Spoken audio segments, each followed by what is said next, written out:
Price கர்த்தருக்கு ஸ்தோத்திரம். தேவனுக்கு மகிமையுண்டாவது. தேவனுடைய பிள்ளைகளே, இந்த நாளில் கூட நாம் தேவனுடைய வார்த்தைகளை ஒவ்வொரு நாளும் படிக்கிற நாம் அவைகளிலிருந்து நல்ல விஷயங்களை கற்றுக்கொண்டு நம்முடைய வாழ்க்கையில் பக்தியாய் சாட்சியாய் வாழ கற்றுக்கொள்ளணும். இங்கே நிறைய பேருடைய வாழ்க்கையில் பார்த்தீங்கன்னா வசனத்தை படிக்கிற நாம் அந்த வார்த்தையில் உள்ள நன்மைகளை பெற்றுக்கொள்ள முடியாது போயிடுது. நிறைய பேர் பாருங்க, வார்த்தை கிடைச்சும் அதை பயன்படுத்த மாட்டாங்க. தேவனுடைய வார்த்தைகளை நாம் பிடித்து கொண்டு பக்தியாய் சாட்சியாய் வாழ வேண்டும். இந்த உலகத்தின் மக்கள் மத்தியில் நம்ம என்ன பண்ணணும்னா உயர்ந்து காணப்பட வேண்டும். அதுக்கு நம்ம என்ன பண்ணோம், ஒவ்வொரு நாளும் எடுத்துக்கொள்ளணும். இன்னைக்கு உலகத்தில் உபத்திரம் உண்டு, ஆனாலும் தினம் கொள்ளுங்கள் என்று சொல்றார். இந்த உபத்திரவத்தின் மத்தியில் நம்ம கடந்து போகும்போது நம்முடைய வாழ்க்கையில் பெரிய ஒரு சோர்வு உண்டாகும். நாம் தளர்ந்து போகாமல் இருந்தால் ஏற்ற நேரத்தில் அறுப்பும் என்று வேதம் சொல்லுது. அப்போ ஒரு மனிதனுடைய வாழ்க்கையில் தளர்வுகள் வரும். எதில் தளர்வு? நன்மை செய்வதற்கு ஒரு தளர்வு. ஆமாம், அவனுக்கு சும்மா நான் செய்யணும். அப்போ தளர்வு வருது. அந்த தளர்வு வருதுனால ஒரு அறுவடை நாட்களை நீங்கள் மிஸ் பண்ணுகிறீங்க. பாருங்க, இவ்வளோ நாள் பிள்ளைக்கு எல்லாம் சாப்பாடு போட்டுருப்பீங்க. ஒரு குறிப்பிட்ட நாளுக்கு அப்புறம் அவன் சம்பாதிக்க நேரம் பார்த்து இவன் எப்படி பண்ணான் அப்படி பண்ணான், அவன் ஒரு வேலைக்கு போய் சம்பாதிப்பான் பாருங்க. அன்னைக்கு உனக்கு எதுவுமே கிடைக்காது. அது உனக்கு கிடைக்காம போயிடுது. அந்த பிள்ளை சம்பாதிச்சு யாருக்கு கொடுப்பான்? ஏதோ ஒரு பொண்ணை திருமணம் பண்ணால் அந்த பொண்ணு கையில் கொடுக்க ஆரம்பிச்சுவான். பாருங்கள், இவ்வளோ நாள்னு எனக்கு ஒரு கொஞ்சம் சாப்பாடு போடுறான் பாருங்கள், எனக்கு தண்ணி கொடுக்குறான். ஏன்னா நம்ம தளர்வு அடைகிறோம். சிறு பிள்ளையிலேருந்து வளர்த்து வந்த நீ ஒரு குறிப்பிட்ட நாளில் ஒரு தளர்வு அடைந்ததுனால என்னாச்சுன்னா நீ அறுவடையை பார்க்க முடியாமல் போகிறான். இன்றைக்கு இதை பார்க்கிற தாய் தகப்பன் இவ்வளோ நன்மைகள் செய்தீங்க அந்த பிள்ளைகளுக்கு, இன்னும் கொஞ்ச நாள் செய்யுங்க. சொல்லுங்க, கேட்டால் சொல்லுங்க, எவ்வளோ நாளுப்பா நான் அந்த பூமியில் வாழ நாட்கள்லாம் ஒன்று நான் செய்ய போகிறேன், அதுக்கப்புறம் நீ எப்படியோ அப்படின்ட்டு போயிடுவேன். ஏன்னா கர்த்தருடைய பிள்ளைகளாக இருக்க நாம நன்மை செய்வதற்கு சோர்ந்து போகக்கூடாது.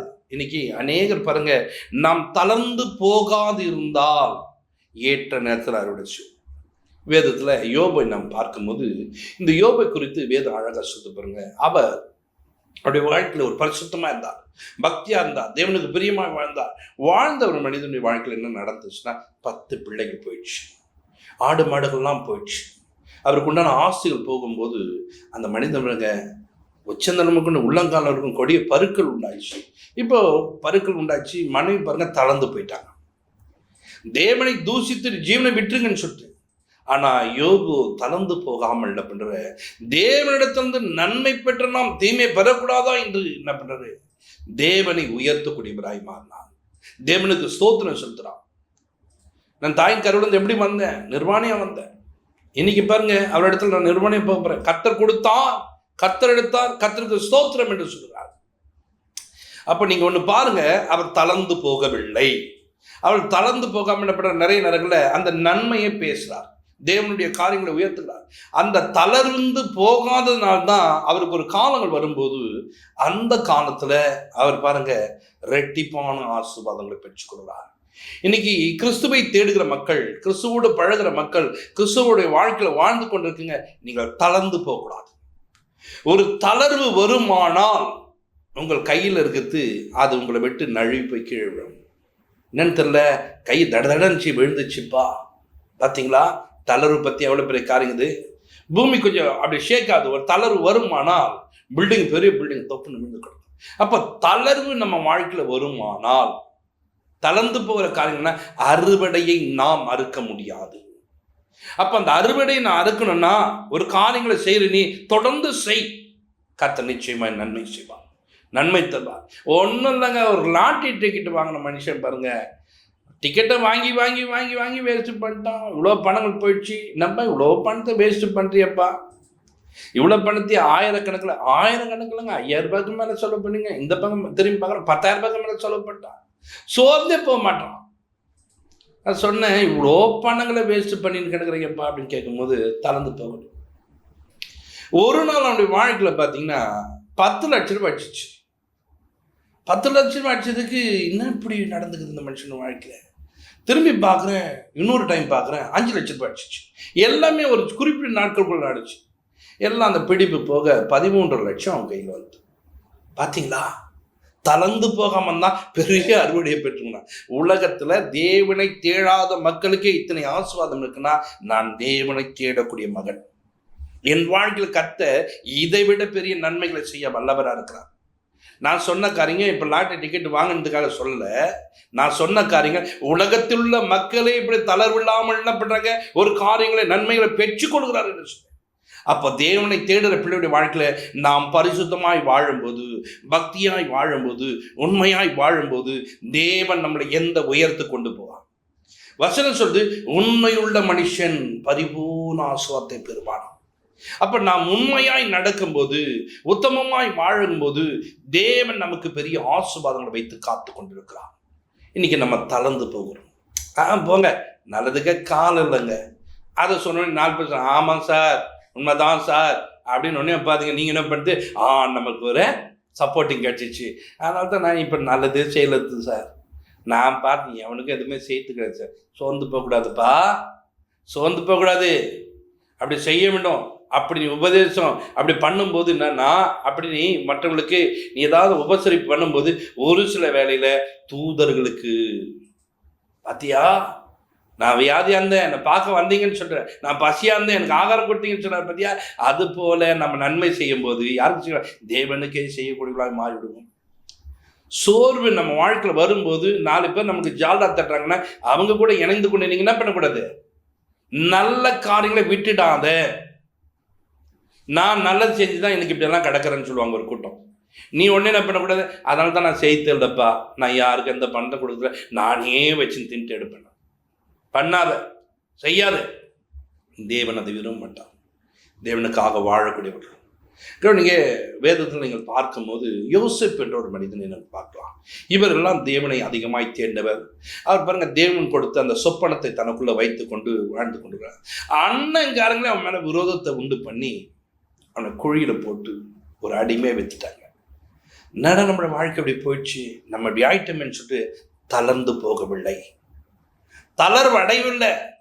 தளர்ந்து போகாம அந்த தேவன் கொடுத்த சொப்பனத்தை தனக்குள்ள வைத்து கொண்டு தேவன் என்னை உயர்த்துவார், என்னை அரிக்கட்டு நிமிர்ந்து நிற்க, அதை வைத்துங்க தளராம போனார். ஒரு உயர்வு ஒன்று வருது, எப்பா நீ என்ன பண்ணு, ஷார்ட்கட்டில் உன்னை உயர்த்ததுக்கு ஒரு பெண்ணு வந்து நம்மளை கிராஸ் பண்ணுது. பார்த்தாரு, இது என் உயர்வு கிடையாது, எனக்கு ஒரு உயர்வை தேவன் வைத்திருக்கிறாரு, இதை நான் சிவனை தேவன் என்னை விட்டு போயிடுவாரு. பார்த்தீங்களா, தளர்ந்து போகாம அந்த இடத்த விட்டு விலகி போகிறான். போன நிமித்தம் என்னாச்சு, எவ்வளோ நல்லவன் நடந்தங்க, கடைசியில் என்ன பிடிச்சி எங்கே போட்டாங்க தெரியுங்களா, ஜெயிலில் போட்டாங்கன்னு சொல்லுவாங்க. ஆனால் ஜெயிலையும் இவர் தளராமல் இருக்கிறதுனால கர்த்தர் அவரோடு கூட இருந்தார். போற இடங்களெல்லாம் உயர்த்தப்படுகிறார். காரணம் என்ன தெரியுமா, உள்ள இருக்கிற சொப்பனம் தளராதபடிக்கு அந்த வார்த்தையை பிடித்துக் கொண்டார். கர்த்தரை உயர்த்துவார் உயர்த்துவார். ஒரு குறிப்பிட்ட நாள், ஒரு குறிப்பிட்ட நேரங்கள் அவருடைய வாழ்க்கையில் எல்லாம் இழந்து போய் காணப்பட்டது போல தான் காணப்பட்டது. ஒரு நாள் தேவன் பாருங்க அந்த ராஜாவுக்கு ஒரு சொப்பனை கொடுத்தா, அந்த சொப்பனத்தை அறிவிக்கிறாங்க, நான் ஜெயிலில் இருக்கான் பாருங்க, அவனை கொண்டு வந்து நிறுத்தினாங்க. பாருங்க, இவைகளை அறிந்தவன் பார்த்தீங்களா, யாருன்னு சொன்னா இந்த மனிதன் தான் என்றாங்க. அப்போ இந்த மனிதனை குறித்து அங்கே பார்க்கும்போது பாருங்க, இவ்வளோ ஞானம் உள்ளவன், இவ்வளோ சாமர்த்தியம் யாரான்னா இந்த யோசேப்பு தான். இந்த மனிதன் பாருங்க தளர்ந்து போகாம தேவனுடைய வசனங்களை, தேவனுடைய வார்த்தைகளை, தேவனுக்கான பரிசுத்தங்களை தனக்குள்ள வைத்து கொண்டதுனால ஒரு அறுவடை எப்படி தெரியுமா, ஒரு உயர்ந்த ஸ்தானங்களை அடைந்தான். தேவன் கொடுத்தது நிறைவேற்றுகிறது. இன்றைக்கும் தேவ சமூகத்தில் காத்திருக்க பிள்ளையே, உன் வாழ்க்கையில நீ என்ன தளர்வோடு இருந்தாலும் உனக்கு ஒரு தெய்வம் இருக்கிறார். அவர் உன்னை உயர்த்த வல்லவராக இருக்கிறார். தளர்ந்து போகாதே, தளர்ந்து போகாதே. நீ தளர்ந்து போகாம இருந்தா ஏற்ற நேரங்கள்ல உனக்கு ஒரு அறுவடை கர்த்தர் வைத்திருக்கலாம். நான் இவ்வளோ பரிசுத்தமாக வாழ்றேன், எவ்வளோ பக்தியாக வாழ்றேன், எனக்கு தாங்க பிரச்சனை மேலே பிரச்சனை வருது அப்படி சொல்லாத. வேத்துள்ள மனிதர்கள்லாம் பல பிரச்சனை வந்து சொன்னாங்களாங்கண்ணா, புலம்பிருக்காங்களா? தானியேலுங்கன்னா புலம்பிருந்த நீங்கள் பார்த்தீங்களா? என்னப்பா, நான் இவ்வளோ உங்களுக்காக ஜெபிக்கிறேன், என்னை போட்டு நாளைக்கு ஜெயிலில் போட போகிறாங்க, சிங்கக்கப்பில் போட போகிறாங்க, நான் அப்படி இருக்கு, நான் புலம்பிருந்தேங்கன்னா பார்த்துங்க. இல்லைங்க, எனக்கு ஒரு தெய்வம் இருக்கிறாருங்க, என்னை அவர் காப்பாற்றுவாருங்க, எனக்கு அவர் உதவி செய்வாருங்க. தானியேல் பார்த்தீங்களா, சிங்க கெபிக்கு போகிறாரு, சிங்கங்கள் வாயில ஆண்டவரே கட்டுங்கப்பா, நாளைக்கு எப்படி இருக்கக்கூடாது, எப்படி கூட என்னை போடக்கூடாது, அதுக்குள்ளே நீங்கள் காப்பாற்றணும் அப்படிலாம் சொன்னாரா? இல்லை, சிங்க கெபிக்குள்ளே போனாலும் கர்த்தர் என் கூட இருப்பார். தளர்ந்து போகாமல் இருந்தார், தளராமல் காணப்பட்டார். எந்த பிரதானிகள் அவரை பிடித்து குற்றம் சாட்டணும்னு நினைச்சாங்களோ அந்த பிரதானிக்கு நடுவில் ஒரு உயர்ந்த ஸ்தானங்களை கர்த்தர் வைத்து காத்திருக்கிறார். எந்த சிங்கங்கள் கடித்து இவரை சேதப்படுத்த வேண்டுமா அந்த சிங்கங்கள் வாய்கள் கட்டப்பட்டதுக்கான காரணம் என்ன? இவருடைய தளர்வு இல்லாமல் சோர்ந்து போகாம போறாருங்க.